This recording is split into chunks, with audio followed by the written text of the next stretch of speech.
강원도 양양에서 발생한 주택 화재가 강한 바람을 타고 대형 산불로 번졌습니다.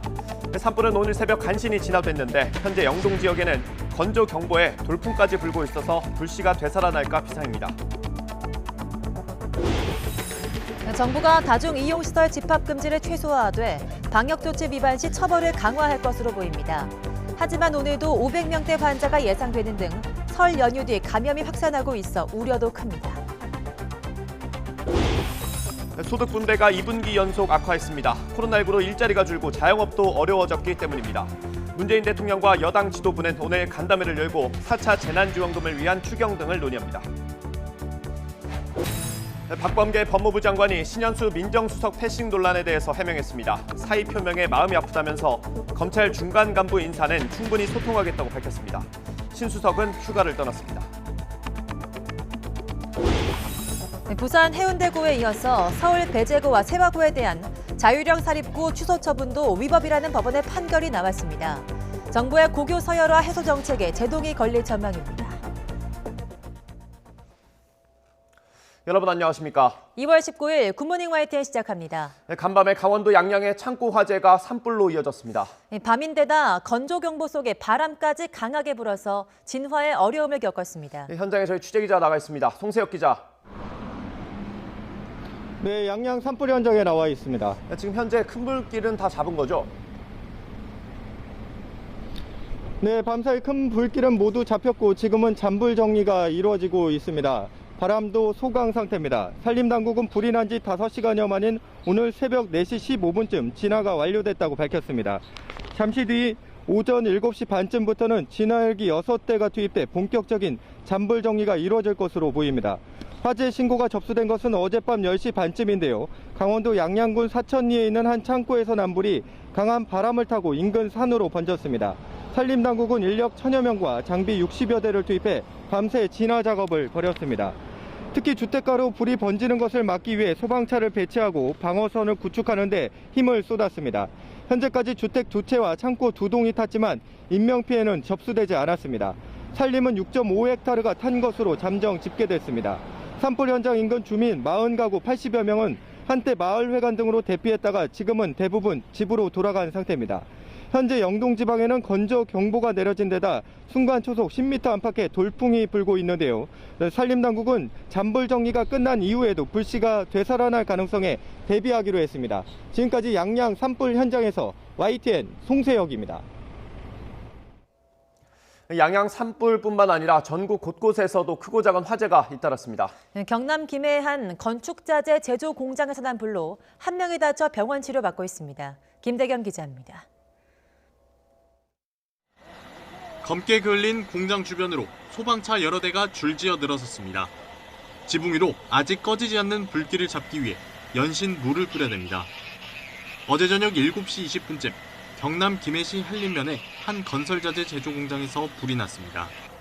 이 불로 작업 중이던 40대 노동자 한 명이 얼굴과 팔에 화상을 입고 병원으로 옮겨졌고 건물 7개 동 가운데 4개 동이 불에 탔습니다.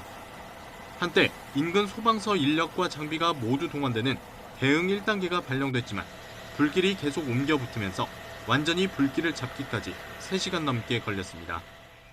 지붕으로 파고들었는데 지붕이 샌드위치 판넬 부서져가지고 샌드위치 판넬 부서 특성상 화재를 하기 어렵거든요. 철판 사이에 스티로폼이 있어서 물이 잘 안 들어갑니다. 고층 아파트 바로 앞쪽으로 시뻘건 불길이 계속해서 피어오릅니다. 어젯밤 9시쯤 서울 잠원역 4번 출구와 불법 건축물 밀집 지역에서도 불이 났습니다. 이 불로 인명피해는 없었지만 건물 2개 동이 불에 탔고 연기가 주변으로 퍼지면서 신고가 잇따랐습니다. 앞서 오후 6시 반쯤에는 전남 구례군 구례읍사무소 비품창고에서 불이 나 40여 분 만에 꺼졌습니다. 소방과 경찰은 창고 안에 있던 소독약품에서 불이 시작된 것으로 보고 정확한 화재 원인을 조사하고 있습니다. YTN 김대경입니다. 오늘 새벽 1시 50분쯤 전북 전주시 상림동의 한 폐타이어 재활용 공장 야적장에서 불이 났습니다. 불이 공장 건물로 옮겨 붙으면서 건물 2개 동이 불에 탔고 다친 사람은 없었습니다. 경찰과 소방당국은 날이 밝는 대로 정확한 화재 원인을 조사할 예정입니다. 앞서 전해드린 것처럼 강원도 양양을 포함해 영동 지방에는 현재 건조 경보가 발령 중인데 오늘 초속 30m가 넘는 강풍이 몰아칠 것으로 보입니다. 서풍이 태백산맥을 넘으며 고온 건조해지는 이른바 양간지풍인데 대형 산불이 발생할 가능성이 커 주의가 필요합니다. 보도에 정혜윤 기자입니다. 강원도 영동 지방은 메마른 날씨가 갈수록 심화하고 있습니다. 습도가 크게 낮아지면서 건조주의보가 건조경보로 강화됐습니다. 숲에 불씨만 던져놔도 바로 할 수 있는 수준입니다. 여기에 오늘부터는 강풍도 가세합니다. 남서풍이 태백산맥을 넘으며 고온 건조해지고 속도가 빨라지는 바람, 이른바 양간지풍이 예고됐기 때문입니다. 역대 영동을 포함한 동해안 지역에서 발생한 대형 산불은 대부분 양간지풍이 원인으로 작용했습니다. 현재 그 강릉 지역이 올겨울 연평균 강수량이 7%밖에 내리지 않으면서 강원 영동 지역이 지금 전부 다 건조특보가 발령돼 있습니다. 이런 상태에서 기압계가 남고북 지역에 양간지풍이 불게 되면은 강원 영동 지역은 대형 산불이 발생할 가능성이 매우 높습니다. 오늘과 내일 이 지역에는 초속 30m 이상의 순간적인 돌풍이 불며 강풍 경보가 발령될 것으로 보입니다. 산림청도 고성과 동해, 삼척, 강릉 등 영동과 울진, 포항 등 경북 동해안에 대형 산불주의보를 발령했습니다. 양간지풍과 같은 강한 바람이 불 때는 불씨가 2km까지 날아가고 그 확산 속도도 무척 빠릅니다. 만약 산불이 발생한다면 영동과 경북 동해안 지방은 시간당 51헥타르 이상의 많은 피해가 우려됩니다. 산림청은 주말까지 산림 인접 지역에서 논밭두렁이나 농사 폐기물을 태우는 행위를 집중적으로 단속할 방침입니다. 또 입산자들은 성냥이나 라이터 등 인화물질을 소지하지 말고 취사는 지정된 장소에서만 하는 등 산불 예방에 각별한 주의를 기울여달라고 당부했습니다. YTN 정혜윤입니다.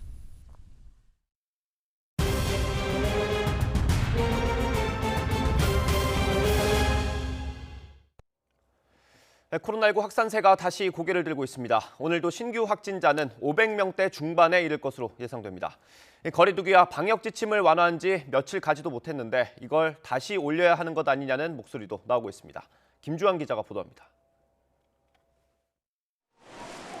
어제와 9시까지 코로나19 신규 확진자는 전국적으로 495명으로 집계됐습니다.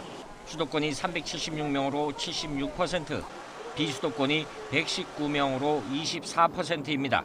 이런 추세를 감안할 때 오늘 0시 기준으로 발표될 신규 확진자 수는 500명대 중반이 될 것으로 예상됩니다.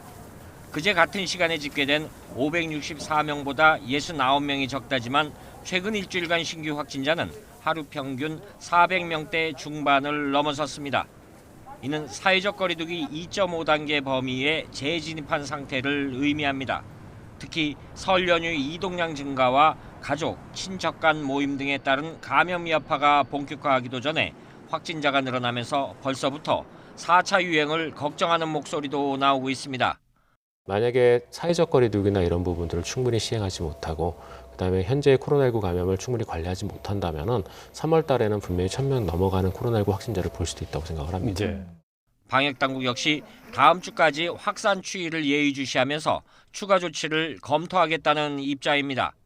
집단 감염 발생 시설에 대한 개별적인 위험 요인을 분석 발표하면서 최대한 자율 그리고 책임에 기반한 지속 가능한 거리 두기가 이행될 수 있도록 최선을 다하겠습니다. 방역 당국은 우리나라가 미국이나 유럽에 비해 코로나19 발생 규모가 상대적으로 작았기 때문에 지역사회에 형성된 면역도도 낮은 상황이라면서 거리 두기의 이행이 한층 더 중요하다고 강조했습니다. YTN 김주환입니다. 최근 정부가 추진하고 있는 거리두기 개편의 핵심 가운데 하나가 다중이용시설의 집합금지를 최소화하는 방안입니다. 지금처럼 영업 자체를 중단하는 대신 인원이나 시간에 제한을 두는 겁니다. 자유와 책임을 강조하고는 있지만 사실상 완화 조치인데 지금은 개편 논의가 적절하지 않다는 지적도 나오고 있습니다. 보도에 박홍구 기자입니다. 수도권에서 사회적 거리두기 2.5단계가 유지된 지난 2달 반 동안 현행 거리두기 체계는 누더기가 됐습니다. 실내 체육시설과 카페, 오락실 등 곳곳에서 자영업자들의 불만이 터져나오고 형평성 논란까지 더해지며 땜질식 보완 조치가 잇따랐습니다. 백신 접종이 늦어지며 거리 두기의 중요성은 더 커졌는데 불신이 높아지자 정부는 국민의 수용성을 높이는 쪽으로 거리 두기 개편을 준비하고 있습니다. 계속되는 거리 두기 조치에 대해서 지쳐 계시고 또 여러 가지로 불편해함을 알고 있음에도 더욱더 거리 두기를 강조하고 있고 한편으로는 거리 두기의 개편에 대해서 고민하고 있습니다. 우선 현행 5단계 체계는 대국민 행동 메시지가 불명확하다는 지적을 반영해 1, 2, 3단계로 단순화할 계획입니다. 다중이용시설의 영업 제한 등 집합 금지 조치는 최소화하고 인원과 시간 제한 등으로 밀집도를 조정하는 방안을 추진하고 있습니다. 대신 방역 수칙을 위반할 때는 구상권 청구 등 처벌을 강화할 방침입니다. 5인 이상 사적 모임 금지 등 개인 활동은 규제 수위가 더 높아질 것으로 보입니다. 시설 위주가 아니고 자율과 방역의 그 자율과 책임에 기초한 국민 개개인의 생활에 전방위적으로 일상생활에서의 방역 수칙을 이제 중심이 거기로 가야 되지 않습니까? 그래서 거리두기 개편하는 것이고. 하지만 아직도 지역 사회에 무증상 감염이 넓게 퍼져 있고 설 연휴 이후 확산 가능성이 높다는 점에서 지금은 거리두기 개편 논의 자체가 부적절하다는 지적도 있습니다. 더구나 지난 3차 대유행 기간 동안 정부는 여러 차례 거리두기 단계 조정에 실패한 적이 있다는 점에서 보다 신중한 접근이 필요할 것으로 보입니다. YTN 박홍구입니다. 남양주 플라스틱 제조 공장과 관련한 누적 확진자 수는 모두 123명으로 늘었습니다. 문제는 자가격리 둔 외국인 노동자들이 한 기숙사에 머물고 있다는 건데요. 추가 감염 우려가 적지 않습니다. 박희재 기자입니다. 남양주 플라스틱 제조 공장 관련 확진자가 120명을 넘었습니다. 공장 노동자 4명과 확진자 가족 3명이 추가 감염됐고 산업단지에 있는 다른 공장 직원도 1명 양성 판정을 받았습니다. 어제 그 현장에서 검사한 분이 952명, 미검사 하신 분이 218명, 한국인 한 분 계시고. 추가 감염 우려는 여전합니다. 음성 판정을 받고 자가격리해야 하는 노동자들이 기숙사에 다 같이 머물고 있는데 1인 1실을 쓰기 어려운 데다 화장실도 공용이기 때문입니다. 식당이랑 화장실을 같이 썼어요. 아, 요 건물 안에 그러면은 기숙사 안에 네네. 화장실이랑 다 같이 썼던 건가요? 네네. 이뿐 아니라 처음 확진된 외국인 노동자는 지난 13일 확진 후 이틀이 지나서야 통보를 받았는데 그 사이 자가격리하지도 않은 채 마트 등을 돌아다닌 데다 용산에서 남양주 공장까지 지하철과 시내버스를 타고 이동한 것으로 확인됐습니다. 마스크는 쓰고 있었지만 불특정 다수에게 감염이 퍼졌을 가능성이 있습니다. 기차 돌아가야 되니까 누나가 챙겨주느냐고 좀 마트 한번 들렸나 봐요. 마트 하는 군데 들리고 그 다음에 지하철 타고 갔죠. 방역당국은 식당이나 화장실을 함께 사용하면서 방역관리가 미흡했던 것이 문제였을 것으로 추정했습니다. 정확한 원인 분석을 위해 건물 CCTV를 분석하면서 공용공간의 환경검체를 채취해 분석에 들어갔습니다. YTN 박희재입니다. 집단 감염이 발생한 플라스틱 공장은 모두 4개 동인데요. 과거에 공장을 증축하면서 하나로 연결한 것으로 YTN 취재 결과 확인됐습니다. 동과 동 사이를 지붕과 외벽으로 막아 연결한 구조 때문에 감염에 취약할 수밖에 없던 겁니다. 김호준 기자가 단독 보도합니다. 무더기 확진자가 쏟아진 남양주 플라스틱 공장을 하늘에서 내려다본 모습입니다. 모두 4개 동인데 살펴보니 동과 동 사이가 연결돼 있습니다. 동끼리 다 연결이 돼 있죠. 한 건물. 뭐라고 해야 돼? 그냥 동이 나눠져 있는데 그냥 걸어서 그냥 이동할 수 있는 거예요.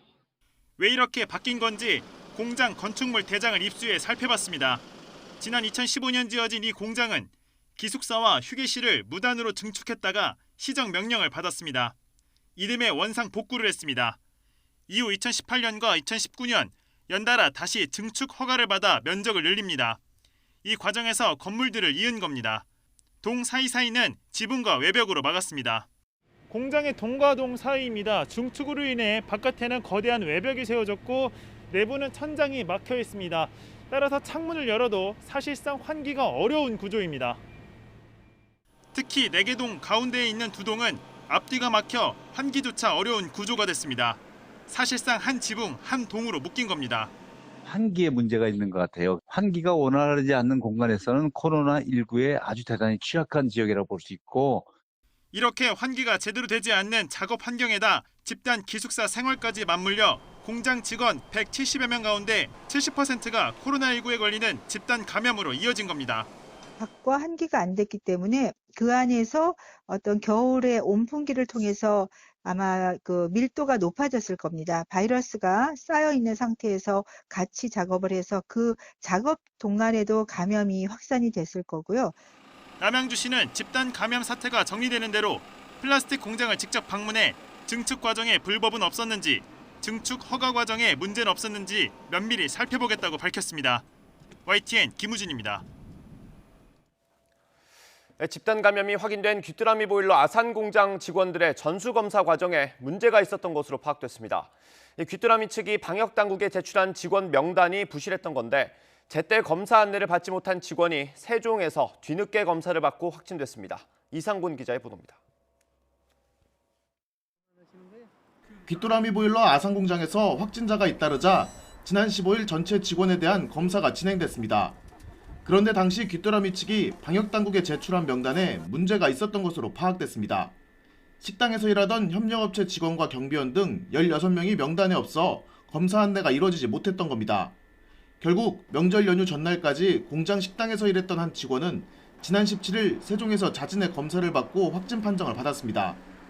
아산 보일러 공장 방문자는 검사를 받으라는 재난 문자를 받고 검사를 의뢰하신 경우입니다.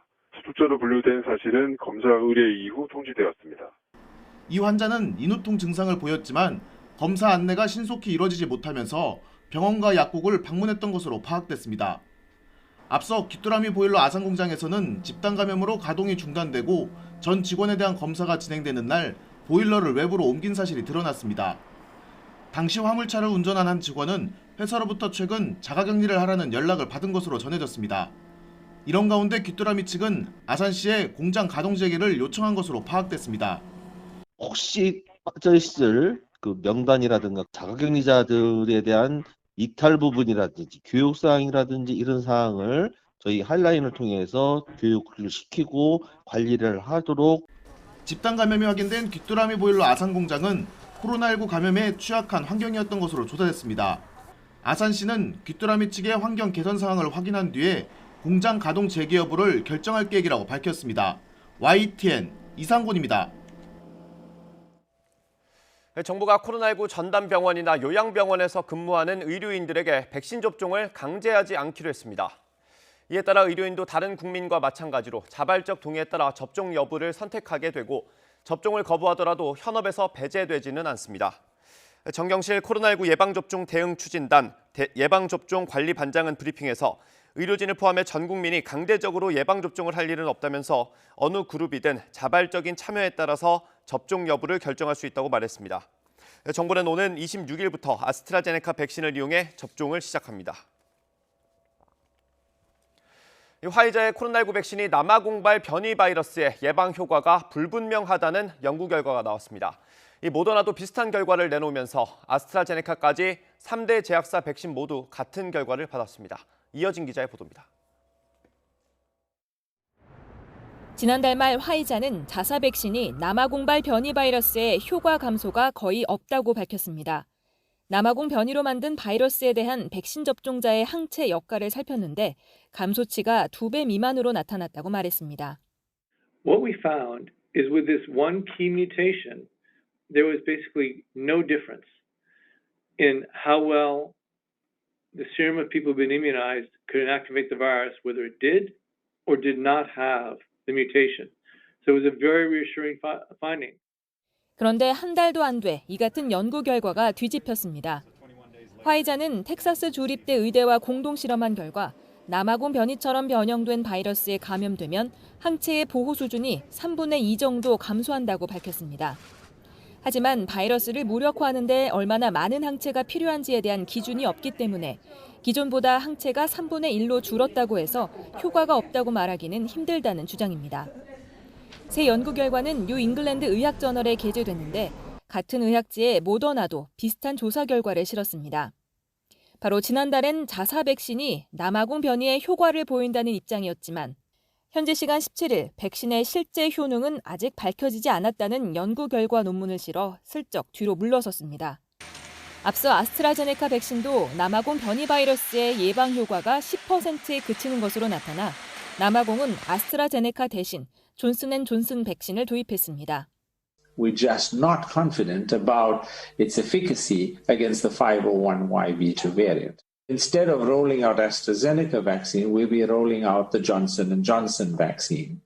세계 3대 제약사 백신 모두 남아공 변이의 효과가 없거나 불분명한 것으로 드러나면서 변이 바이러스에 대한 우려가 높아지고 있습니다.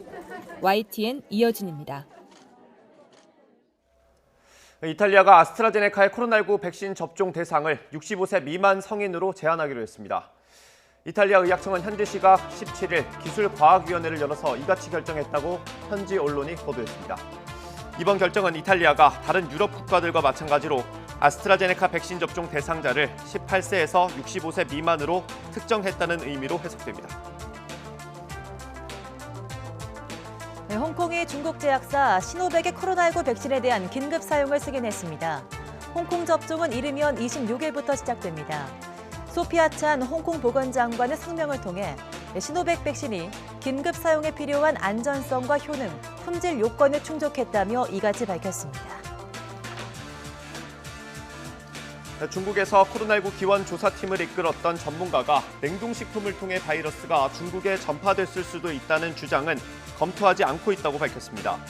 세계보건기구 WHO가 주도하는 코로나19 기원 조사팀을 이끌었던 식품안전동물질병 전문가 피터 벤 엠바렉은 현지 시각 18일 WHO의 화상 언론 브리핑에 참여해서 중국 우한에서 바이러스가 발견되기 전까지 세계 어느 식품 공장에서도 코로나19가 대규모로 발생하지 않았다고 설명했습니다. 그동안 중국 전문가들은 우한에서 발생한 코로나19가 수입 냉동식품에서 비롯됐을 가능성도 배제할 수 없다는 주장을 펴왔습니다.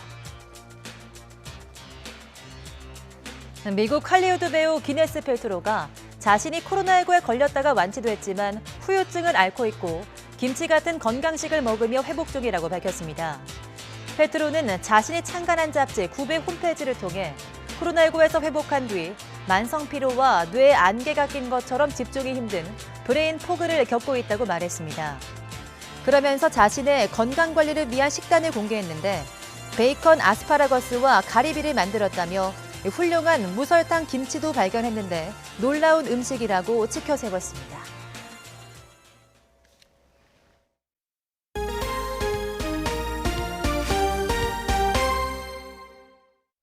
검찰 인사 과정에서 자리에서 물러나겠다는 뜻을 밝혔던 신현수 청와대 민정수석이 여전히 사의를 굽히지 않고 휴가에 들어갔습니다. 네, 이런 가운데 이른바 패싱 논란과 관련해 검찰 인사 과정에서 신 수석의 의견을 배제한 것이 박범계 법무부 장관인지 아니면 문재인 대통령의 뜻인지에 대해서도 관심이 쏠리고 있습니다. 홍선기 기자입니다. 문재인 대통령의 반복된 만류에도 사의를 굽히지 않고 있는 신현수 청와대 민정수석은 결국 휴가를 내고 업무에서 빠졌습니다. 청와대 고위 관계자는 신현수 수석이 이틀 동안 휴가원을 냈고 주말이 지나 다음 주에 출근할 예정이라고 말했습니다. 사의가 받아들여지지 않자 휴가를 낸 것이냐는 질문에는 숙고의 시간을 갖기 위해 휴가를 낸 것이라며 출근할 때 뭐라고 말을 하지 않겠냐고 답했습니다. 신 수석이 최종 결정을 내리기 위해 고심하는 시간을 갖고 있다는 뜻으로 풀이됩니다.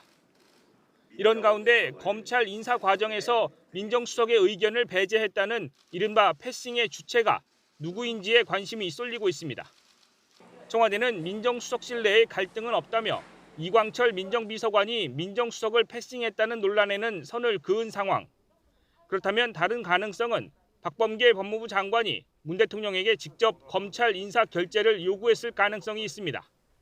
문 대통령이 법무부와 민정수석실의 이견이 봉합된 것으로 알고 제가했을 수 있다는 겁니다. 그러나 문 대통령이 이견이 여전하다는 것을 알고도 법무부 장관 손을 들어줬을 가능성도 제기되고 있습니다. 신 수석이 사의를 접지 않는 것으로 봐서는 후자일 가능성이 크다는 해석입니다. 어느 쪽이든 신현수 수석 입장에서는 민정수석 존재감에 상처를 입은 것은 분명한 상황. 신 수석이 휴가까지 내고 마지막 고심에 들어갔지만 사의를 접고 다시 업무에 복귀하기는 쉽지 않을 것이라는 분석이 나오는 이유기도 합니다. YTN 홍성기입니다. 네, 박범계 법무부 장관이 신현수 청와대 민정수석의 사의 표명에 대해서 마음이 아프다며 검찰 고위 간부 인사 과정에서 불거진 이른바 민정수석 패싱 논란에 대해서 해명했습니다. 네, 박 장관은 어제 기자들과 만나서 신 수석이 사의를 표명해 마음이 아프다며 앞으로도 계속 문재인 대통령을 보좌하길 희망한다고 말했습니다. 또 검찰 인사를 논의하는 과정이 밀실 대화라는 비판을 피하려고 노력했지만 그 과정에서 민정수석이나 검찰총장과 소통이 다소 미흡했다고 생각한다고 덧붙였습니다. 조만간 단행될 검찰 중간 간부 인사와 관련해서는 실무진이 오가며 대검찰청과 대화하고 있고 조만간 인사위원회를 열 계획이라며 신현수 수석이 휴가를 마치고 돌아오면 최종 조율도 마칠 것으로 본다고 말했습니다. 법무부로부터 업무 보고를 받으려던 국회 법제사법위원회가 이용구 법무부 차관의 불출석 문제로 끝내 파행했습니다. 윤호중 법사위원장은 이 차관이 고열이라 국회에 오더라도 회의장에 들어올 수 없는 사정이라고 해서 불참을 허용했다고 말했습니다. 이에 국민의힘 윤한홍 의원은 열이 나서 국회에 못 올 정도라면 제일 먼저 코로나19 검사를 해야 하고 접촉했던 법무부 장관도 검사받아야 한다며 그렇지 않다면 국회 출석을 피하려는 거짓말밖에 되지 않는다고 지적했습니다. 논란이 이어지자 이 차관은 코로나19 검사를 받았고 신속 항원 검사 결과 음성 판정을 받은 것으로 알려졌습니다. 이에 따라 여야는 오는 20일 다시 전체 회의를 열고 박범계 장관과 이용구 차관 등의 업무 보고를 받기로 했습니다. 문재인 대통령과 여당 지도부가 오늘 간담회를 열고 국정 현안을 논의합니다. 문 대통령은 오늘 오전 11시 청와대에서 이낙연 더불어민주당 대표를 비롯해 김태년 원내대표와 김종민, 양향자 최고위원 등 지도부를 만납니다. 이 자리에서는 코로나19 위기관리 상황을 점검하고 4차 재난지원금 지급을 위한 추경 규모 등 재난 극복과 관련된 논의도 이뤄질 전망입니다. 이와 함께 최근 민정수석 사의 표명으로 논란이 되고 있는 검찰 인사와 관련한 당청 간의 의견 교환이 있을지도 주목됩니다. 야권의 서울시장 후보 1차 단일화를 시도하는 안철수, 금태섭 두 후보가 우여곡절 끝에 첫 TV 토론을 가졌습니다. 각을 세우기보단 함께 문재인 정부 비판에 주력하면서 단일화의 포문을 열었는데요. 최종 단일화까지 갈 길은 여전히 멉니다. 우철희 기자입니다. 어렵게 성사된 안철수, 금태섭 두 후보의 첫 TV 토론은 문재인 정부 4년 평가를 중심으로 진행됐습니다. 기회는 평등하고 과정은 공정하고 결과는 정의롭다는 문 대통령의 취임사는 사라지고 무능과 위선만 남았다고 한 목소리로 질타했습니다. 표현만 갖다 쓰고 제대로 하지 않았습니다. 오죽하면 세간에서는 문도리코 이런 별명까지도 있는 것 아니겠습니까? 정말 아무렇지도 않게 말을 뒤집습니다. 지속적으로 적을 만들어냅니다. 전 정권 탓, 야당 탓을 하다가 또 안 되면 검찰 탓, 법원 탓, 언론 탓을 합니다. 금태섭 후보가 안철수 후보를 향해 문 대통령과 다를 게 없는 불통, 서울시장 불출마 말 바꾸기, 10년 전 새정치를 외치곤 그대로라는 점을 꼬집으면서 나름 돌직구를 던져봤지만 여당에서는 안 후보님의 이 말씀을 바꾼 것을 가지고 공격을 할 것입니다. 지금 서울시장에 만약에 당선이 되면 대선에 나가지 않겠냐. 사실은 안 대표님을 반대하는 사람들은 한 게 뭐냐는 말씀을 하십니다.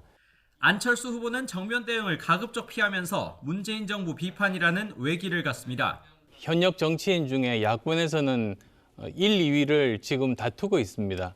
그걸 포기하는 것이 얼마나 어려운가는 정치를 하는 사람들은 모두 다 잘 알고 있는 금 의원님이나 저나 사실은 정치를 같은 시기에 시작한 겁니다.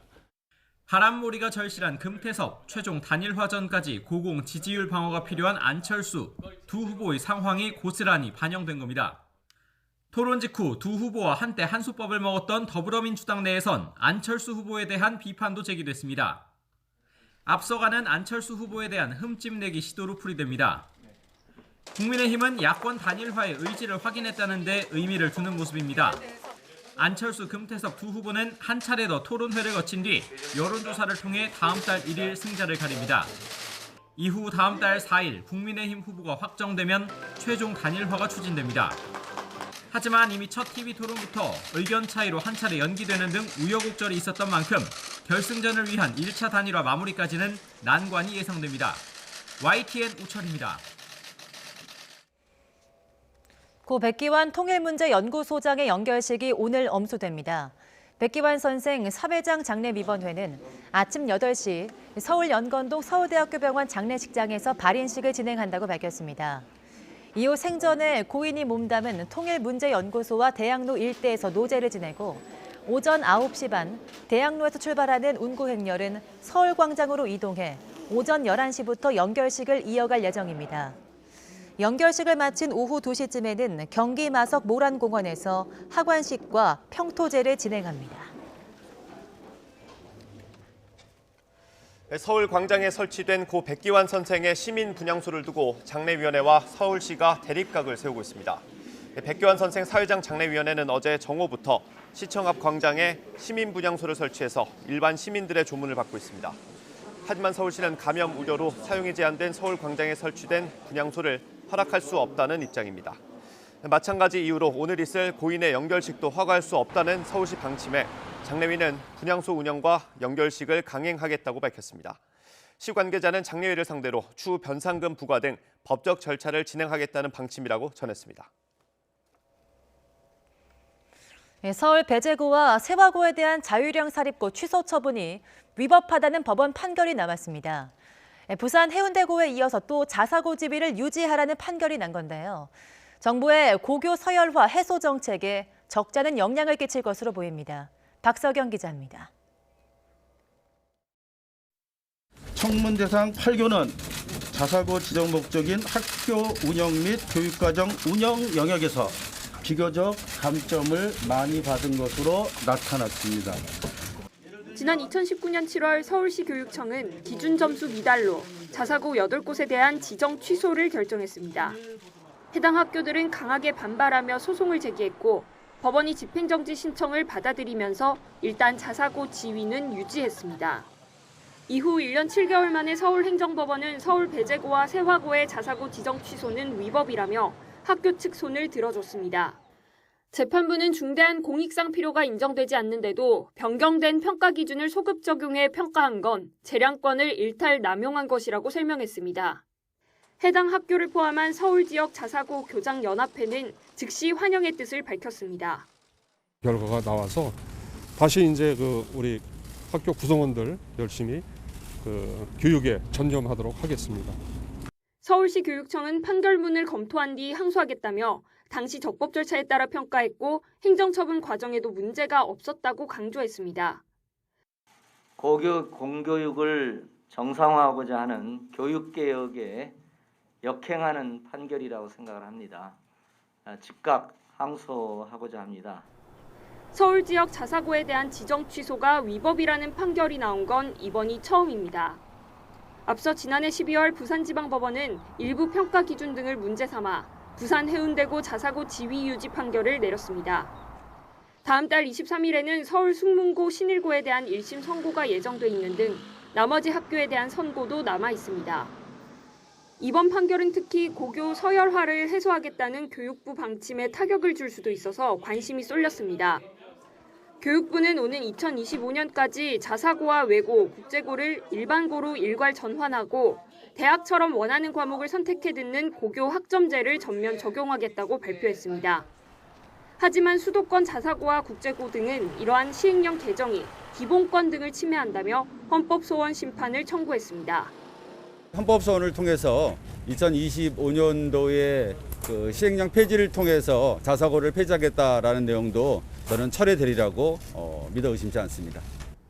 부산에 이어 서울 지역 자사고의 지정 취소도 위법하다며 법원이 학교 측 손을 들어준 만큼 정부의 고교 서열화 해소 정책에도 빨간불이 켜질 것으로 보입니다. YTN 박서경입니다. 지난해 6월 안산시 유치원에서 발생했던 집단 식중독 사태 1심 재판에서 유치원 원장과 영양사 조리사에게 실형이 선고됐습니다. 재판부는 아이들을 돈벌이 수단으로 여긴 태도라고 강하게 질책했습니다. 홍민기 기자입니다. 지난해 6월 집단 식중독 사태가 일어난 안산의 한 유치원. 유치원생 114명 가운데 97명이 장출혈성 대장균에 감염됐습니다. 이 가운데 18명은 용혈성 요독 증후군, 이른바 햄버거병을 앓아 신장 투석 치료까지 받았습니다. 냉장고가 20년 넘게 낡아 식자재 서랍칸의 온도가 10도를 넘었던 것이 원인이었습니다. 이를 직접 섭취했거나 조리 보관 과정에서 조리 도구나 싱크대 등을 통해 교차 오염이 발생했을 가능성이 높습니다. 사태 발생 8달 만에 1심 판결이 나왔습니다. 원장에게는 징역 5년과 벌금 1,000만 원이, 유치원 조리사와 영양사에게는 각각 징역 2년 6개월과 2년이 선고됐습니다. 재판부는 유치원 급식을 제대로 확인하지 않고 공급해 아동들에게 회복하기 어려운 피해를 준 점이 모두 인정된다고 설명했습니다. 또 원장 지시에 따라 가짜 보존식과 거래 명세서 등을 제출하는 등 조직적으로 역학조사를 방해했다고 판결했습니다. 특히 원장에겐 유치원 운영을 아이들 교육이 아닌 돈벌이 수단으로 생각했다며 질타했습니다. 판결을 지켜본 피해 학부모들은 다시는 이런 일이 생기지 않길 바란다고 말했습니다. 최종 판결에서 설명해 주신 걸 들어보니 아이들이 많이 아팠고 얼마나 고통받았는지에 대해서 많이 공감하고 계시구나라는 거 많이 느꼈고, 아이들은 자기의 사유재산을 불리는데 수단이 됐다는 것 자체가 정말 다시는 이런 일이 일어나지 않았으면 좋겠어요. 병세가 심각한 아이들의 보호자 18명이 원장을 상대로 낸 민사소송도 진행 중입니다. 원장 등 관계자들은 항소도 검토하고 있는 것으로 알려져 이들의 법정 싸움은 한동안 계속될 것으로 보입니다. YTN 홍민기입니다.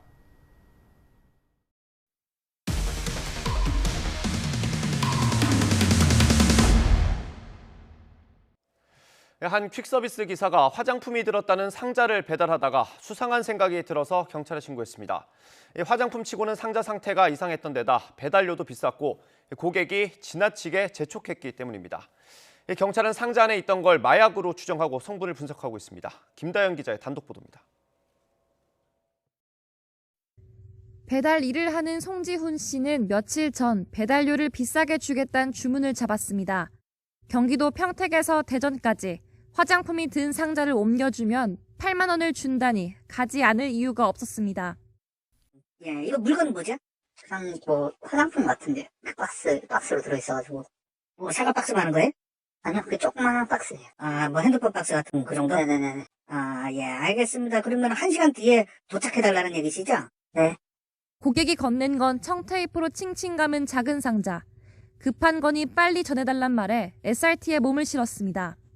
그런데 열차에 오르자마자 빨리 와달라는 재촉 전화가 수차례나 왔습니다. 다짜고짜 화를 막 내고, 내가 화를 받을 입장이 아닌데, 조심해보세요. 이렇게 이야기를 들어야 되는데? 대체 뭐길래 이토록 닥달할까 싶어 상자를 흔들어 봤는데 화장품이 덜거덕거린 소리가 전혀 나지 않았습니다.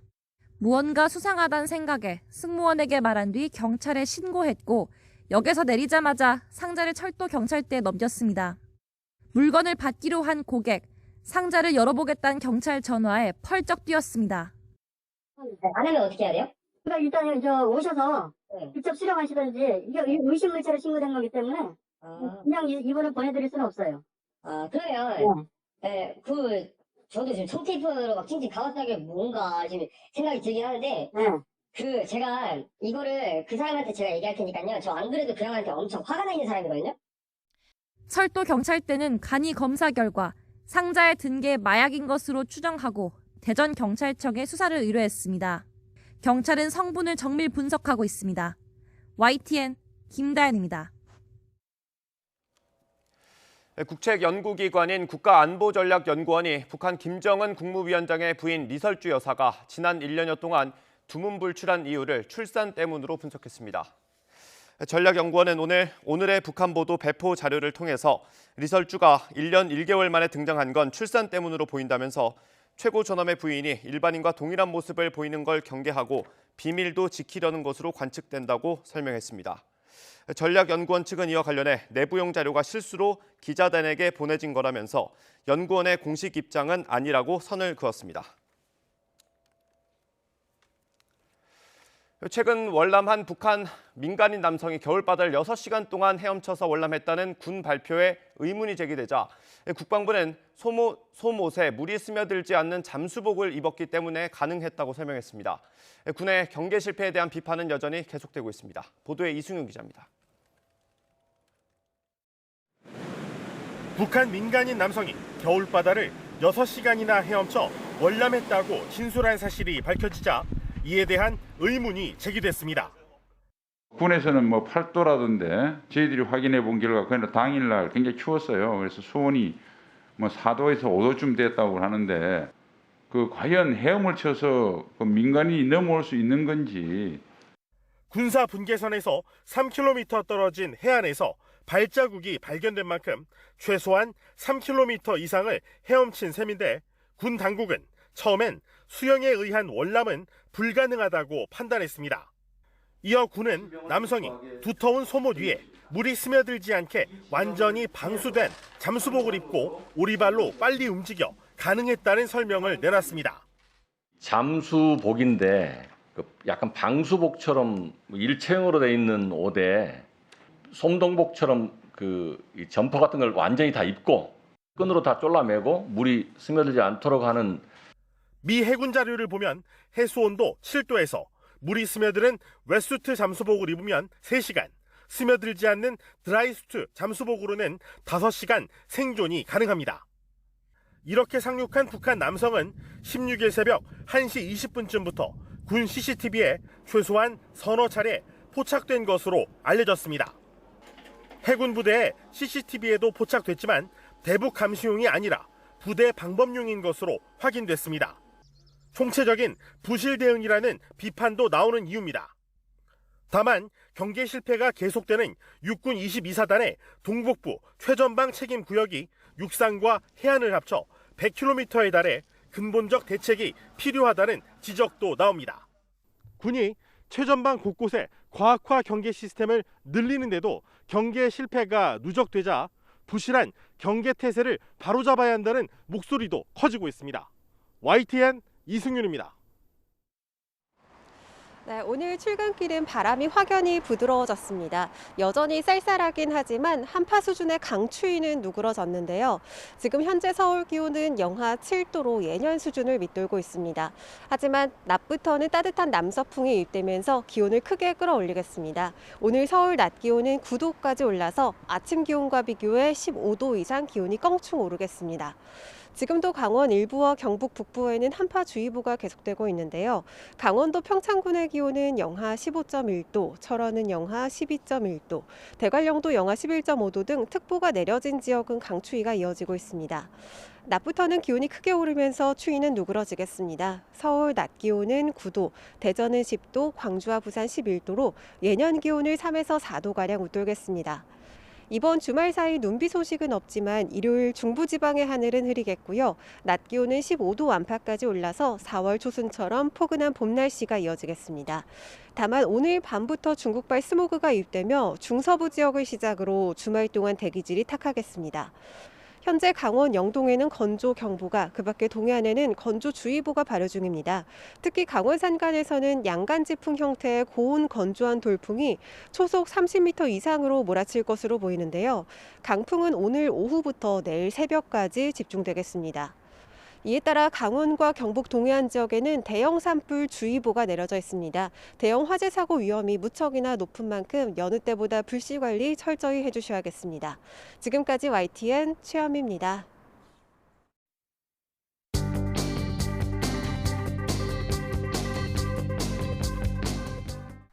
어그러진 포용의 숲, 문 대통령 깊은 내상.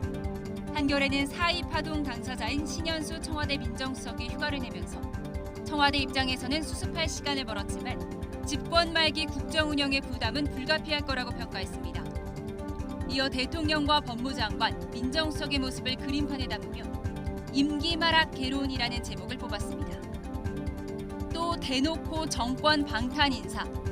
법무부가 지난 7일 이성윤 서울중앙지검장 유임을 골자로 한 검사장급 인사를 한 데 이어 곧 있을 차장 부장검사급 인사에서 임은정 대검 감찰정책연구관을 승진시키고 이성윤 서울지검장의 반기를 들었던 변필건 중앙지검 형사 1부장은 핀셋 교체할 것으로 알려졌다고 조선일보가 보도했습니다. 사의를 표명한 신현수 민정수석은 이 인사에도 관여하지 않은 것으로 알려졌다는 내용입니다. 사법부 블랙리스트 의혹을 조사하는 과정에서 불법적인 방법을 썼다는 이유로 김명수 대법원장이 고발당한 사건에 대해 검찰이 각하 결정을 내렸다는 중앙일보 기사입니다.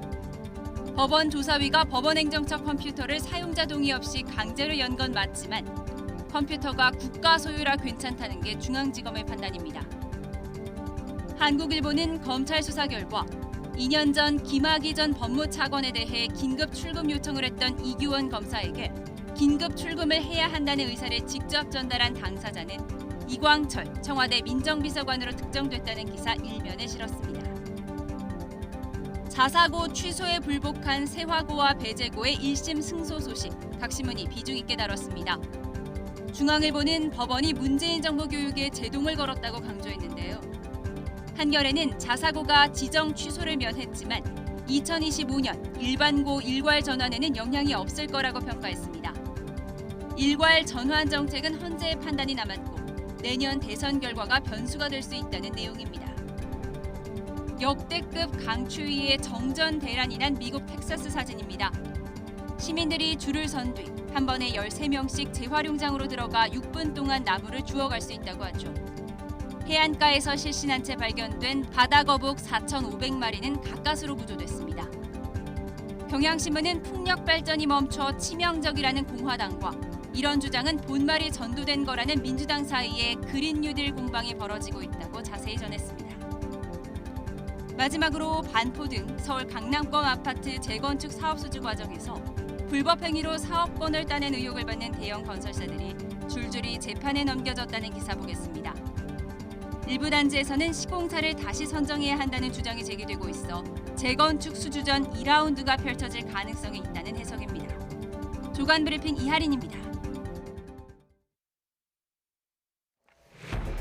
강원도 양양에서 발생한 주택 화재가 강한 바람을 타고 대형 산불로 번져서 한때 주민 수십 명이 대피했습니다. 건조한 데다 밤사이 강한 바람이 불면서 전국에서 화재가 이어졌습니다. 소득 분배가 2분기 연속 악화했습니다. 코로나로 일자리가 줄고 자영업도 어려워졌기 때문입니다. 문재인 대통령과 여당 지도부는 오늘 간담회를 열고 4차 재난지원금을 위한 추경 등을 논의합니다. 위안부 역사를 왜곡한 램지어 교수의 논문에 대해서 하버드대 역사학 교수들이 학문적 진실성을 어겼다고 공개 비판했습니다. 램지어 교수의 논문 자체가 사기라는 비판의 목소리가 커지고 있습니다. 신현수 민정수석 패싱 논란과 관련해 박범계 법무장관이 직접 해명에 나섰습니다. 사의 표명에 마음이 아프다면서 검찰 중간 간부 인사는 충분히 소통하겠다고 밝혔습니다. 신 수석은 휴가를 떠났습니다. 귀뚜라미 보일러 아산 공장에서 발생한 집단 감염의 여파가 전국으로 번지면서 누적 확진자가 159명에 달합니다. 직원들이 설 연휴에 이동하면서 가족 모임을 통해 감염이 확산한 건데요. 우려했던 대로 확진된 가족을 매개로 한 지역사회 감염이 현실화됐습니다. 이문석 기자입니다. 충남 아산 보일러 공장 직원들이 설 연휴 집이나 고향을 갔다가 가족이 감염되는 사례가 잇따르고 있습니다. 대구와 경북, 강원도를 시작으로 대전과 부산, 세종 등에서도 보고됐습니다. 우려했던 지역사회 감염도 현실화됐습니다. 강원도 횡성에서 60대 부부가 확진된 공장 직원의 자녀와 접촉한 뒤 양성 판정을 받았습니다. 대전에서도 감염된 가족과 접촉한 직장 동료가 확진되는 연쇄 감염이 보고됐습니다. 가족분의 한 명의 직장에서도 또 한 분이 감염이 됐어요. 그래서 우려스럽게도 가족 간 감염에서 또 지역사회의 전파 사례로 보시면 될 것 같습니다. 대전 가족 확진자 중엔 학생도 있어 학교 접촉자 90여 명에 대해 긴급 진단검사가 이루어졌습니다. 지역사회 감염을 차단하기 위해선 신속한 접촉자 조사가 필수. 하지만 감염 규모가 커 확진자 이동 동선 추적에 시간이 걸리면서 접촉자 파악이 그만큼 지연되고 있습니다. 특히 일부 외국인 직원 등은 소통 문제로 이동 동선 파악에 차질이 빚어진 것으로 확인됐습니다. 방역당국은 추가 확산을 막기 위해 모든 자원을 동원하고 있으며 동선을 숨긴 확진자에 대해선 법에 따라 조치하겠다고 강조했습니다. YTN 이문석입니다. 최근 공장이나 병원을 중심으로 대규모 집단 감염 사례가 잇따르고 있습니다. 올해 들어 이런 시설에서 감염된 환자만 1,000명이 넘습니다. 일단 환자가 생기면 일파만파 확산하는 건데 왜 그런지 이영원 기자가 취재했습니다. 최근 코로나19 확진 규모를 키운 건 잇따른 대규모 집단 감염입니다. 순천향대학교 서울병원과 경기도 남양주 플라스틱 공장, 충남 아산 남방기 공장 등에서 환자가 속출했습니다. 이런 대규모 사업장 집단 발생은 올해만 52건으로 확진자는 1,300명이 넘습니다.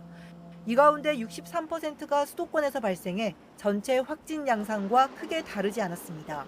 한 번 발생하면 평균 26명이 감염됐고 확진 여파는 10일 넘게 이어졌습니다. 대규모 사업장에서 확진자가 발생했다는 것은 빙산의 일각일 수가 있습니다. 증상이 발현될 때까지의 시간에 많은 사람들이 감염이 되어 있고 이것을 통제하는 데에는 시간이 상당히 이렇게 환자가 생기면 걷잡을 수 없이 감염이 확산하는 건 작업 환경 때문입니다. 밀폐된 공간에서 여러 사람이 일하는 데다 추위에 환기까지 제대로 하지 않으면서 확산을 키운 겁니다. 같이 일하는 동료라 상대적으로 경계심이 느슨해진 것도 전파를 쉽게 했습니다. 소음 환경 때문에 큰 소리로 대화를 함으로써 비말이 발생하는 점, 그리고 마스크 착용이 미흡한 점도 원인으로 조사되었습니다. 공동 기숙 생활로 인한 노출 기회 증가도 원인의 하나로 병원은 비교적 감염 위험이 덜한 환경이지만 오가는 사람이 많다 보니 관리가 쉽지 않습니다. 어디서 감염되었는지도 모른 채 퇴원했다가 추후 검사에서 확진되는 것도 이 때문입니다.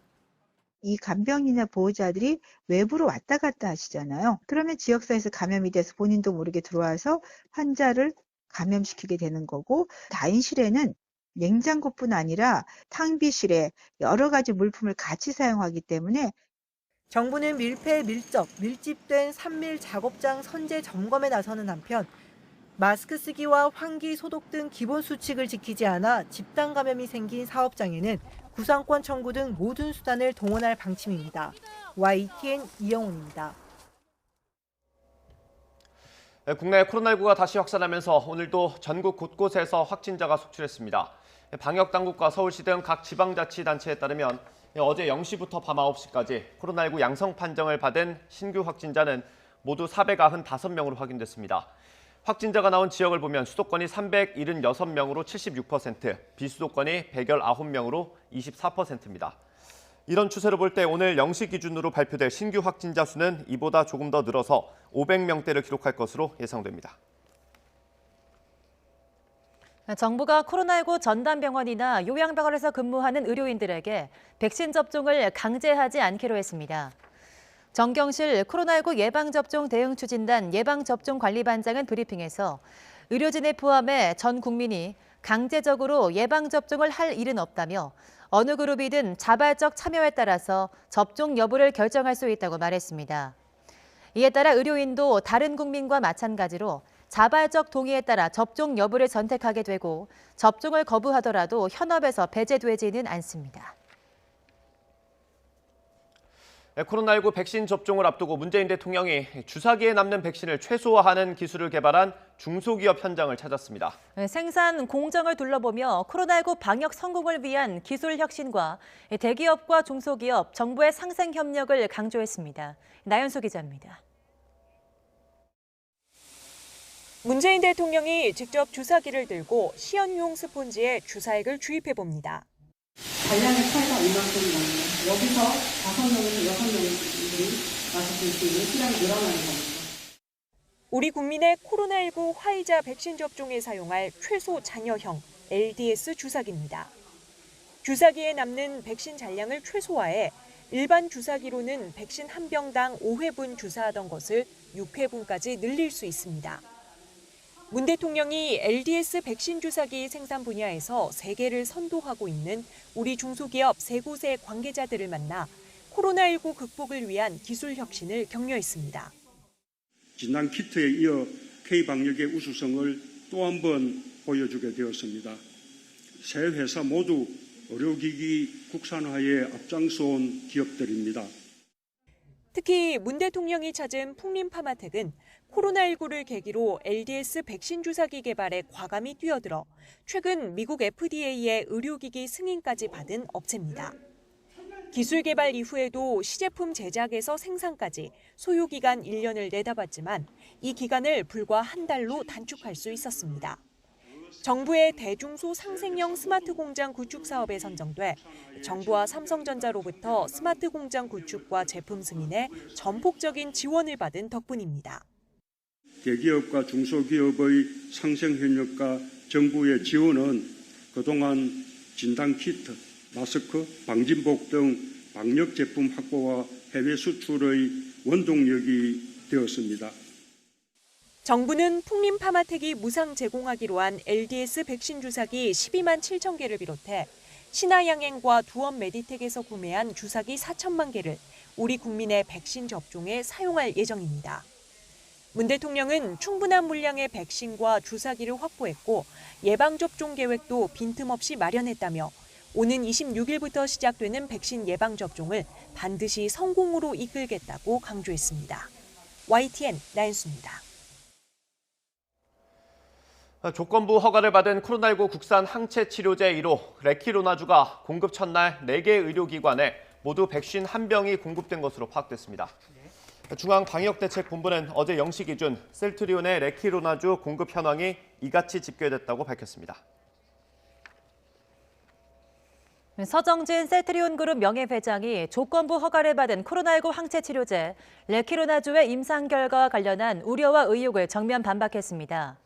서 명예회장은 온라인 기자간담회에서 셀트리온이 보유하고 있는 항체 플랫폼을 활용하면 향후 어떤 코로나19 변이가 발생해도 대응할 수 있을 것이라고 자신했습니다. 또 한 달 전부터 3상을 시작해 현재 환자 150명이 항체 치료제를 투여받았다며 3개월 뒤 투여가 종료돼 데이터가 나올 때까지는 5개월 걸릴 것이라고 내다봤습니다. 소득 양극화가 심화하고 있습니다. 하위 20% 가구 소득이 정부 정책자금 지원으로 소폭 늘긴 했지만 상위 20% 소득은 더 증가했습니다. 일자리가 줄고 자영업 부진이 겹치면서 근로소득과 사업소득은 3분기 연속 뒷걸음질 쳤습니다. 보도에 오인석 기자입니다. 코로나19 재확산에 따른 고용시장 한파는 하위소득 계층에 더 큰 상처를 남겼습니다. 지난해 4분기 임시 일용직 일자리가 크게 줄면서 소득 하위 1분위 가구는 일에서 번 근로소득이 13.2% 줄었습니다. 2분위도 5.6% 감소했습니다. 반면 소득이 가장 높은 5분위 가구는 1.8% 증가했습니다. 그나마 정부의 2차 재난지원금이 하위소득 계층을 떠받쳤습니다. 긴급 생계지원자금과 고용안정지원금 등으로 1분위와 2분위 가구 이전 소득은 각각 16.5%와 15.9% 늘었습니다. 상하위 소득 계층 간 격차는 2분기 연속 확대됐습니다.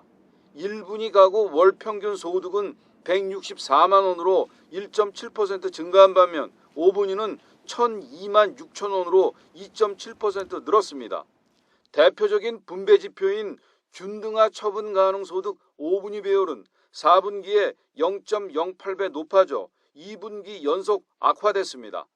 정부의 선별 지원에도 K자 양극화를 막지 못하고 소득 불균형은 더 나빠진 겁니다. 공적 이전 소득이 22.7% 증가하면서 모든 분야의 가구 소득을 좀 떠받쳐줬고 또 특히 그 10월에 추석 연휴가 되어지면서 사적 이전 소득이 한 30% 증가하면서 전체 소득은 조금 증가된 것으로. 일자리가 줄고 자영업황의 부진이 겹치며 근로소득과 사업소득은 통계 작성 이래 처음으로 3분기 연속 뒷걸음질 쳤습니다. 홍남기 경제부총리는 코로나 사태 장기화로 양극화가 더 심화하고 있다는 지적을 정부는 깊이 인식하고 1차 추경 작업에 속도를 내고 3월 말까지 직접 일자리 90만 개 이상을 차질 없이 제공하겠다고 밝혔습니다. 4분기 소비 지출은 0.1% 감소해 가계가 여전히 허리띠를 졸라매는 모습이었습니다. 의류와 신발, 오락, 문화, 음식, 숙박 등 대면 서비스업 관련 소비가 많이 줄었습니다. YTN 오인석입니다.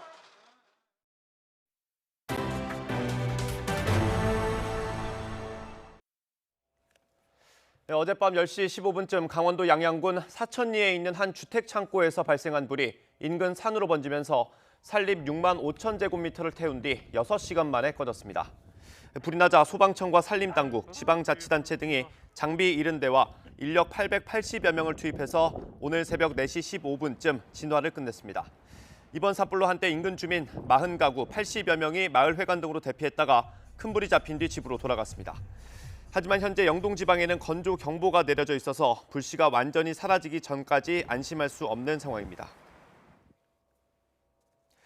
경남 김해의 한 공장에서 불이 나서 한 명이 다치고 건물 2개 동이 불에 탔습니다. 어제 저녁 7시 20분쯤 경남 김해시 한림면의 한 건설자재 제조 공장에서 불이 나 작업자 한 명이 얼굴과 팔에 화상을 입고 병원으로 옮겨졌습니다.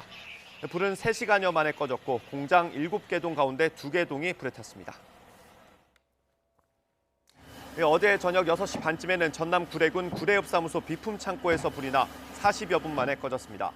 이 불로 창고 안에 있던 소독약품과 청소 도구 등이 모두 불에 탔고 다행히 건물 본관으로 불이 옮겨 붙진 않아서 인명피해나 대피는 없었습니다. 서울 세화고와 배제고의 자유령 사립고 재지정 취소가 위법하다는 법원의 판결이 나왔습니다. 서울행정법원은 서울 세화고와 배제고가 서울시 교육청을 상대로 자사고 지정 취소 처분을 취소해달라며 낸 소송 1심에서 학교 측의 손을 들어줬습니다. 재판부는 중대한 공익상 필요가 인정되지 않는데도 변경된 평가 기준을 소급 적용해서 평가한 건 재량권을 일탈, 남용한 거라고 설명했습니다. 앞서 서울시교육청은 지난 2019년 7월 운영성과 평가 대상 자사고 13개 학교 가운데 기준 점수에 미달한 8개 학교를 대상으로 자사고 지정 취소를 결정했습니다. 이번 판결에 대해서 학교 측은 환영 입장을 밝히면서 열심히 교육에 전념하겠다고 밝혔습니다. 학교 측의 입장 들어보겠습니다. 평가를 향해 통한 취소라는 것은 부당하다고 생각해서 이렇게 법원에 신청을 했고 그 결과가 나와서 다시 이제 우리 학교 구성원들 열심히 교육에 전념하도록 하겠습니다. 자사고 그리고 외고 특목고 등등 해서 3개의 변호인단이 각각 헌법소원을 제기해서 진행하고 있는데 아마 이 헌법소원을 통해서 2025년도에 시행령 폐지를 통해서 자사고를 폐지하겠다라는 내용도 저는 철회되리라고 믿어 의심치 않습니다.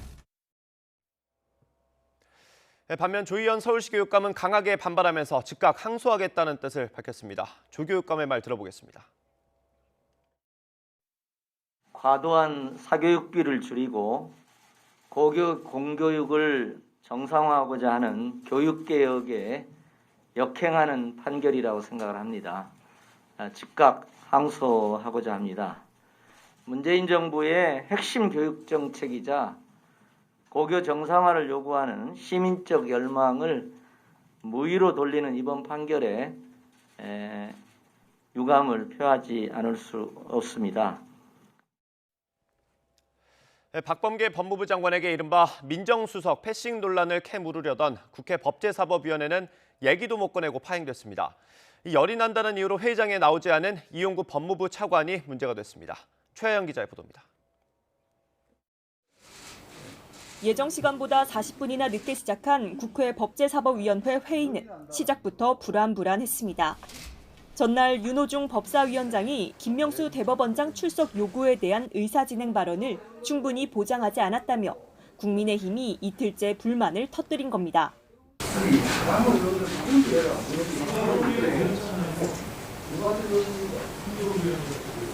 결국 회의는 시작 10분도 안 돼 중단됐고 윤 위원장이 유감의 뜻을 밝힌 뒤 다시 회의가 이어졌지만 역시나 오래가지 못했습니다.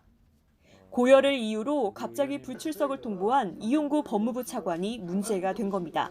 코로나19와 관련해서 고열이 있다고 해서 회의장 안에 들어올 수 없는 사정이라서 그 불참을 허용했다는 말씀을 드립니다.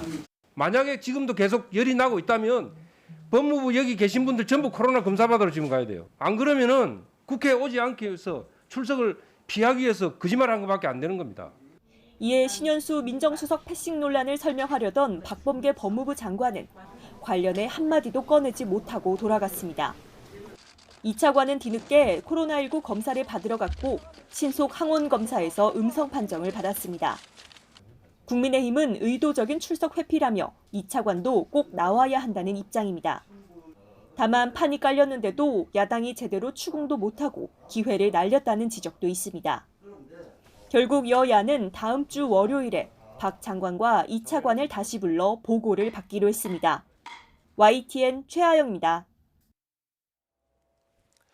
이번 민정수석 패싱 논란과 관련해서 박범계 법무부 장관이 직접 해명했습니다. 박 장관은 신현수 민정수석의 사의 표명에 대해서 마음이 아프다며 더 소통하겠다고 말했습니다. 직접 들어보겠습니다. 신현수 민정수석께서 사의를 표시한 것에 대해서는 참으로 제 마음이 아픕니다. 보다 더 소통을 하겠다는 그런 말씀을 드리겠습니다. 민정수석으로 계속 계셔서 문재인 대통령의 좋은 보좌를 우리가 함께 하기를 진심으로 희망합니다. 인사와 관련해서 검찰총장이든 민정수석이든 다소 미흡하다라는 판단을 하실 수도 있다고 생각을 합니다. 그렇기 때문에 제가 더 소통하겠다라는 말씀을 드리고요. 마냥 시간을 끌 일은 아니라고 생각하고 신현수 민정수석께서 돌아오시면 최종적인 조율이 끝날 것이라고 생각합니다. 미국의 화성 탐사 무인 차량 피서비어런스가 화성에 착륙에 성공해 생명체 흔적을 찾는 임무에 착수했습니다. 미국 항공우주국의 5번째 화성 탐사 로버인 피서비어런스는 현지 시간 18일 화성의 고대 삼각주로 추정되는 예제로 크레이터에 안착했습니다. 피서비어런스는 지난해 7월 30일 발사된 뒤 4억 7,100만 킬로미터를 비행해 화성에 도착했습니다. 피서비어런스는 화성에 존재했을지도 모를 고대 생명체 흔적을 찾고 지구로 가져올 토양 암석 샘플을 채취하는 임무를 수행하게 됩니다. 하버드대 역사학 교수들이 위안부 역사를 왜곡한 램지어 교수의 논문에 대해서 위안부가 맺었던 계약서에 실체가 없고 인용도 엉뚱한 것을 제시하는 등 학문적 진실성을 위반했다고 공개 비판했습니다. 3월호에 실을 예정이었던 학술지가 역사 관련 논문을 실을 경우가 거의 없고 이를 살펴볼 전문가도 없어서 반박 성명을 낸 하버드대 역사학 교수에게 검토를 요청한 것으로 보입니다. 워싱턴 강태욱 특파원이 보도합니다. 하버드 대학에서 역사학을 가르치는 두 교수가 법대 램지어 교수의 논문에 대해 공개적으로 비판했습니다.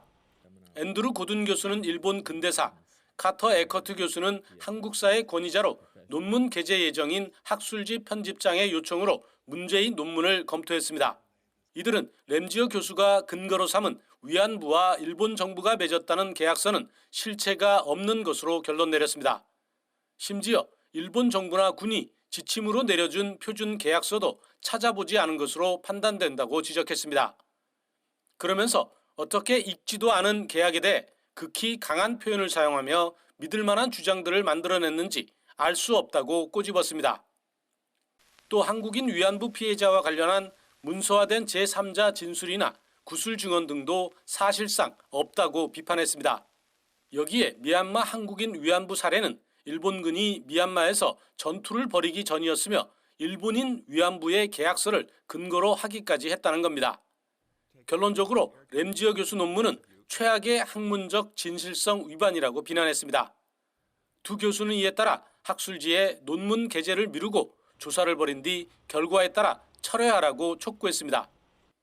법과 경제 논문을 주로 다뤄왔던 학술지로서는 문제의 논문이 역사와 관련된 것이어서 이들 교수에게 검토를 요청한 것으로 보입니다. If you look through the journal, they have a lot of articles about law maybe, but they don't have a lot about Korea and Japan. And so the editors of the journal, my guess is that they're not really very keenly attuned to these issues. 역사 전문가들이 학문적 사기 수준이라고 비판할 정도로 수준 낮은 논문임이 드러나고 있는 만큼 학술지 게재가 보류를 넘어 아예 철회될 가능성이 커졌습니다. 워싱턴에서 YTN 강태욱입니다. YTN은 전남 담양에 있는 제지 공장 한솔 페이퍼텍을 둘러싼 갖가지 불법과 탈법을 고발하고 있습니다. 이 공장에서 불법 건축물이나 시설을 설치한 것만 최근 3년 새 55건이 적발됐는데요. 주민들은 군청이 무기내온 탓에 불법이 이어졌던 건 아닌지 의문을 제기하고 있습니다. 보도에 나현호 기자입니다. 전남 담양에 들어선 한솔 페이퍼텍. 지난 2018년 이후에만 55건에 달하는 시정 명령이 내려졌습니다.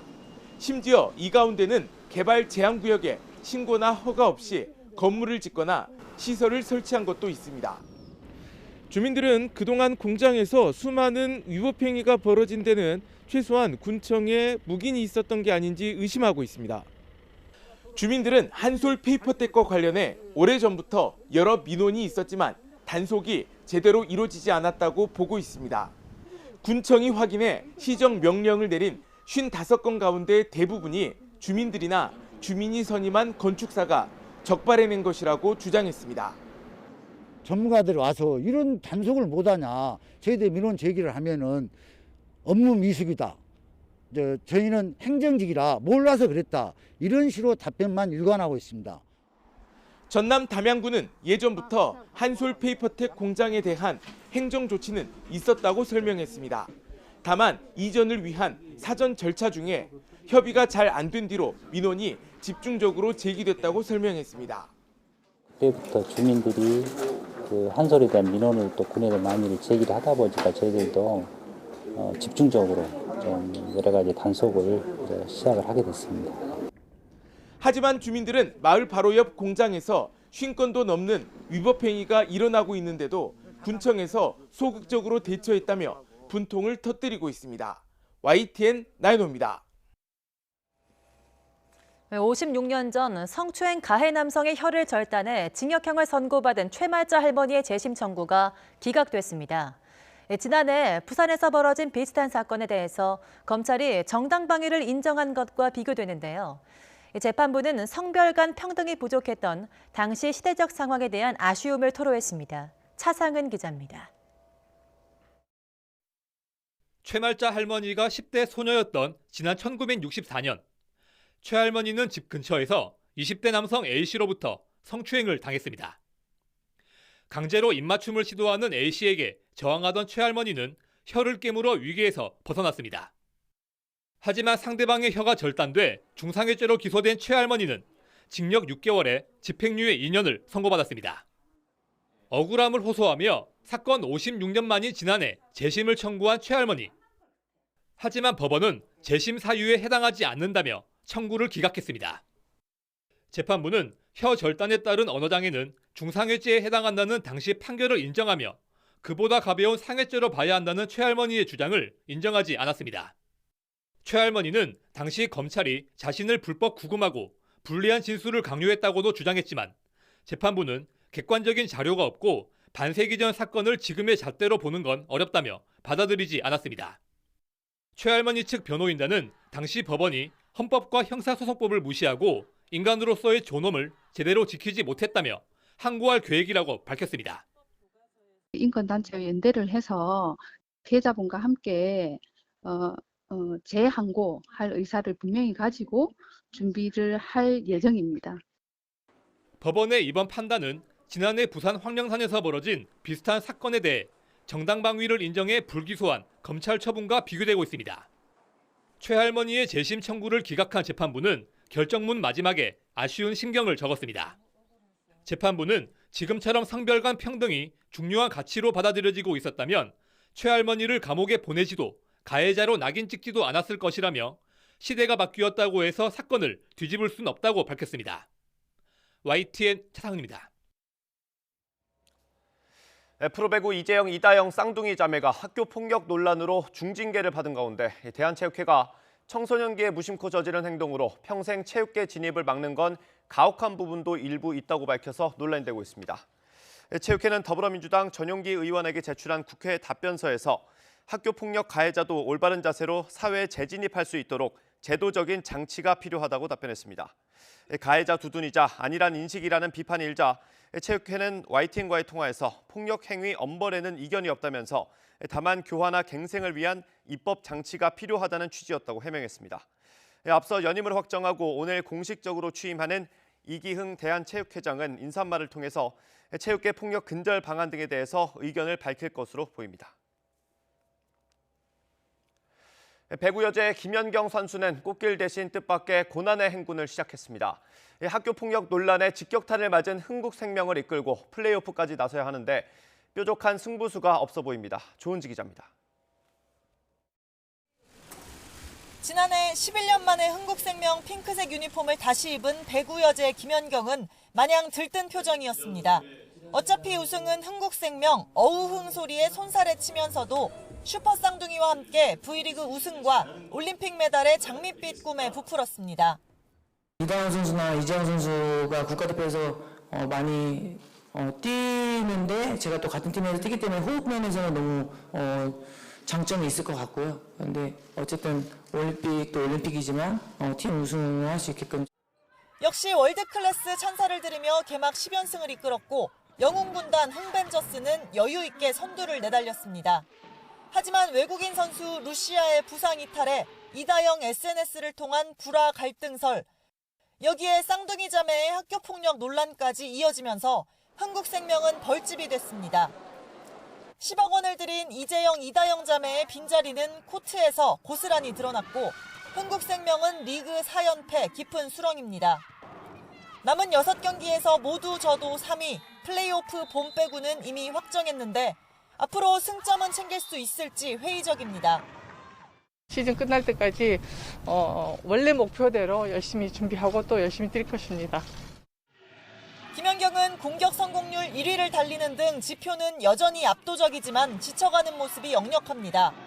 서브 리시브부터 불안하니 제대로 된 토스는 언감생심, 긴장한 백업 멤버의 실수 연발에 흥국생명은 동네북 신세가 됐습니다.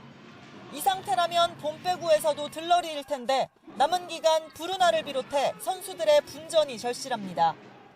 꽃길을 꿈꿨던 김연경이 가시밭길에서 부활할 수 있을지 오늘 KGC 인삼공사를 상대로 다시 안방 코트에 섭니다.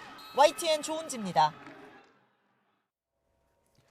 여성 비하 발언으로 물러난 모리전 도쿄올림픽 조직위원장 후임을 하시모토 올림픽 담당 장관이 맡게 됐습니다. 하지만 과거 남성 선수를 상대로 한 성추행 전력 등이 다시 도마 위에 오르면서 도쿄올림픽을 둘러싼 논란은 가라앉지 않고 있습니다. 도쿄에서 이경화 특파원이 보도합니다. 하시모토 신임 도쿄올림픽 조직위원장은 일본에서 올림픽의 여인으로 불립니다. 일본 여성 중 최다 출전 기록과 함께 1992년 동계올림픽 스피드 스케이트 1500m에서 일본의 첫 동메달을 안겼습니다. 하시모토 위원장은 화려한 선수 생활을 거친 뒤 1995년 자민당 참의원으로 변신합니다. 당시 정계로 이끈 장본인이 여성 비하 발언으로 물러난 모리 위원장이어서 그 영향력에서 자유롭지 못할 것이란 전망이 나오고 있습니다. 今もお父さんという感じでご指導いただいておりますので 하시모토 씨는 일본 올림픽 선수단장을 역임하는 등 국제 스포츠계에 얼굴을 알려왔지만 불상사도 이어졌습니다. 남성 선수에게 강제로 입을 맞추는 등 상습적으로 성추행을 해왔다는 보도가 나왔고 코로나19 확산 속에 과도한 음주로 무리를 빚기도 했습니다. 이 때문에 도쿄올림픽의 얼굴로 하시모토 씨가 과연 적합한지 찬반이 엇갈리고 있습니다. 全然不安はないですね。なんかむしろなんか希望が見えたんじゃないかなって。あの中でまた勝手に決めてるようなところあるって言ってたけども。 대회 5개월을 앞두고 조직위원장이 바뀌는 이례적인 상황에 이어 지자체와도 불협화음이 빚어지고 있습니다. 시마네 현 지사는 코로나 속 올림픽 개최에 공개적으로 부정적인 입장을 밝혔습니다. 現在存在する問題点の解消がなされない場合には中止をしていただきたいと。 올림픽에 대한 회의론이 여전한 가운데 새 조직위원장 취임이 분위기를 반전시킬 카드가 되기에는 한계가 커 보입니다. 도쿄에서 YTN 이경아입니다. 중국이 첨단 무기의 원료인 히토류를 미국에 수출하지 않을 수도 있음을 관변 매체 등을 통해 간접 경고하고 나섰습니다. 이 바이든 미국 행정부가 중국에 대해 압박 정책을 분명하게 밝히자 중국도 맞대응 채비를 갖추는 모습입니다. 베이징에서 강성웅 특파원이 보도합니다. 미국과 중국의 무역 갈등이 한창이던 지난 2019년 5월 시진핑 국가주석이 첨단 무기의 필수 원료인 히토류 생산 회사를 방문했습니다. 중국이 전 세계 생산량의 약 90%를 차지하는 히토류의 전략적 가치를 과시하려는 행보였습니다. 稀土是重要的战略资源，也是不可再生资源，要加大科技创新工作力度，不断提高开发利用的技术水平。 영국 파이낸셜 타임스 신문은 중국이 최근 히토류를 대미 압박 카드로 검토하고 있다고 보도했습니다. 히토류 수출을 금지하면 미국의 최신 F-35 전투기 생산에 차질이 생기는지를 알아봤다는 겁니다. F-35는 지난해 타이완에 판매됐고 당시 중국은 제작사인 로키드 마틴에 제재를 경고한 상태입니다. 중국은 최근 안보상 중요한 물질과 기술의 수출을 금지하는 법까지 발효시켰습니다. 出口管制法全国人民代表大会常务委员会第22次会议于2020年10月17号通过，现已公布，自2020年12月1号起施行。 지난달에는 히토류의 생산 총량을 관리할 수 있게 한 정부 조례도 공개했습니다. 관변 매체는 이런 조치가 미국을 겨냥한 건 아니지만 히토류가 선택지가 될 수 있다고 주장했습니다. 중국은 지난 2011년 일본과 외교적 갈등이 빚어지자 히토류의 수출을 금지해 효과를 본 적이 있습니다. 하지만 미국의 경우 이미 자체 생산을 늘리고 있어 약효가 적을 거라는 반론도 만만치 않습니다. 중국은 미국과 대결보다는 협력을 하자고 여러 번 밝혔습니다. 때문에 히토류 카드가 상호 존중을 전제로 협력을 하자는 신호라는 관측도 제기되고 있습니다. 베이징에서 YTN 강성웅입니다. 유럽연합 EU는 앞으로 세계무역기구 개혁과 녹색경제 전환 등에 초점을 맞춘 새로운 무역 정책 전략을 추진하기로 했습니다. 특히 WTO 내 신뢰 위기에 대처하기 위해서 미국 새 행정부와 협력하겠다는 뜻을 밝혔습니다. 박상남 기자가 보도합니다. EU 집행위원회는 현지 시간 18일 현재 직면한 도전들이 EU 무역 정책의 새로운 전략을 요구하고 있다고 밝혔습니다.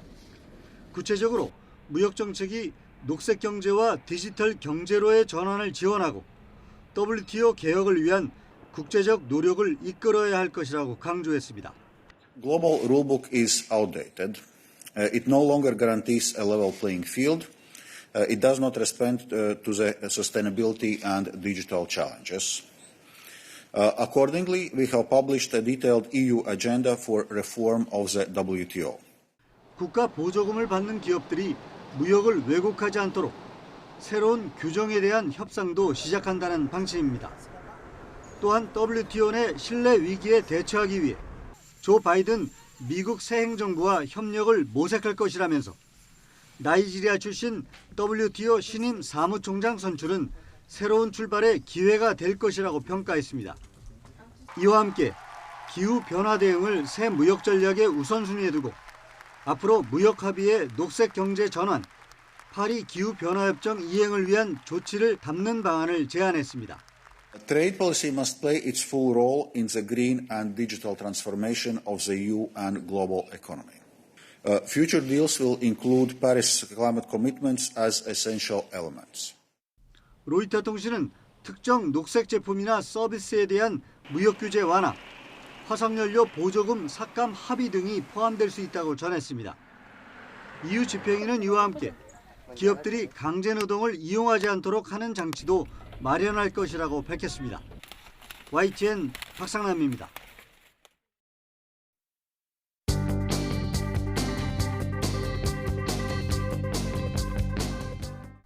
어그러진 포용의 숲, 문 대통령 깊은 내상.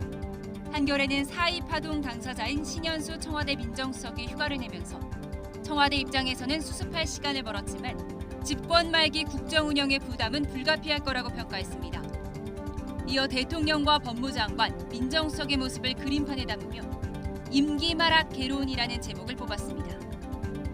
또 대놓고 정권 방탄 인사. 법무부가 지난 7일 이성윤 서울중앙지검장 유임을 골자로 한 검사장급 인사를 한 데 이어 곧 있을 차장 부장검사급 인사에서 임은정 대검감찰정책연구관을 승진시키고 이성윤 서울지검장의 반기를 들었던 변필건 중앙지검 형사 1부장은 핀셋 교체할 것으로 알려졌다고 조선일보가 보도했습니다. 사의를 표명한 신현수 민정수석은 이 인사에도 관여하지 않은 것으로 알려졌다는 내용입니다. 사법부 블랙리스트 의혹을 조사하는 과정에서 불법적인 방법을 썼다는 이유로 김명수 대법원장이 고발당한 사건에 대해 검찰이 각하 결정을 내렸다는 중앙일보 기사입니다. 법원 조사위가 법원행정처 컴퓨터를 사용자 동의 없이 강제로 연 건 맞지만 컴퓨터가 국가 소유라 괜찮다는 게 중앙지검의 판단입니다. 한국일보는 검찰 수사 결과 2년 전 김학의 전 법무차관에 대해 긴급 출금 요청을 했던 이규원 검사에게 긴급 출금을 해야 한다는 의사를 직접 전달한 당사자는 이광철 청와대 민정비서관으로 특정됐다는 기사 1면에 실었습니다.